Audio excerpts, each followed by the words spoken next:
औज़ुबिल्लाहिमिनश्शैतानिर्रजीम बिस्मिल्लाहिर्रहमानिर्रहीम अस्सलामु अलैकुम वरहमतुल्लाहि वबरकातुहू।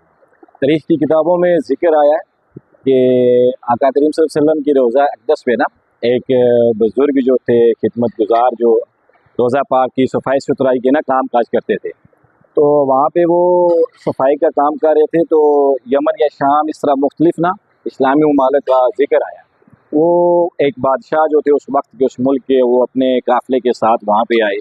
तो जब वो बुज़ुर्गों ने देखा कि वो मुल्क के बादशाह हैं, अपनी रियासत के बादशाह हैं, वहाँ के हुक्मरान हैं, तो वो बिल्कुल सादा से ऐसे बोसीदा से फटे पुराने से ना लिबास में अपने वज़ीरों और मशीरों के साथ वहाँ पे हाज़री शरीफ के लिए आए।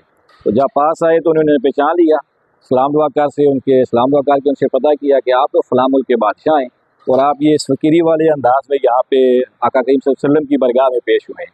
तो उन्होंने कहा कि हमारे नबी करीम सल्लल्लाहु अलैहि वसल्लम ने अपनी ज़िंदगी में फ़कीरी को पसंद किया है, इसलिए मैं बेशक उस मुल्क का बादशाह हूँ, उस रियासत का बादशाह हूँ, लेकिन यहाँ पे आऊँगा तो एक फ़कीर की हैसियत से यहाँ पे हाज़री अपनी पेश करूँगा। खैर इसी तरह से कुछ वक्त गुज़रा, तो फिर कुछ टाइम के बाद एक किसी दूसरे इस्लामी हमारे मुल्क के बादशाह, उस वक्त के जो हाकिम थे, वो नबी करीम सल्लल्लाहु अलैहि वसल्लम के रोज़ा पाक पे हाज़री के लिए आए।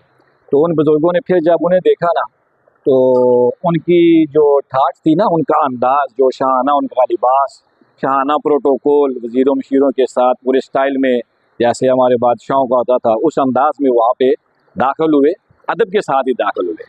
तो हाज़री पेश करने के लिए जब आए तो उन बुज़ुर्गों ने फिर उन्हें भी इस्लाम दुआ करके उनकी खैरियत दरियाफ़्त करने के बाद पता किया कि आप तो फ़लाँ मुल्क के बादशाह हैं। कहते हैं जी मैं बिल्कुल इस मुल्क का बादशाह हूँ। तो कहते हैं आपसे पहले एक बादशाह आए थे, तो वो फ़िक्री अंदाज़ में यहाँ पे उन्होंने अपनी हाज़री पेश की थी, तो आप अभी बड़े शाना अंदाज़ में अपने प्रोटोकॉल के साथ आएँ, तो इसकी वजह क्या है? तो उस बादशाह जो थे उस वक्त के, उन्होंने फिर बताया कि अगर उन्होंने अपनी फ़कीरी ज़ाहिर की है ना कि मैं फ़कीर हूँ, तो मैं अपनी बादशाही भी ज़ाहिर करना चाहता हूँ। वो इसलिए कि देखने वालों को पता चले कि जो मुझे बादशाहत मिली है ना, जो तख्त मुझे मिला है, वो नबी करीम सल्लल्लाहु अलैहि वसल्लम जो बादशाहों के बादशाह हैं, उनके सदक़े से मुझे जो बादशाही मिली है। ये प्रोटोकॉल, ये एज़ाज़ जो अल्लाह ने मुझे इज़्ज़त व मक़ाम अता फ़रमाया, ये इन बादशाहों के बादशाह के सदक़े से अल्लाह ने अता फ़रमाया।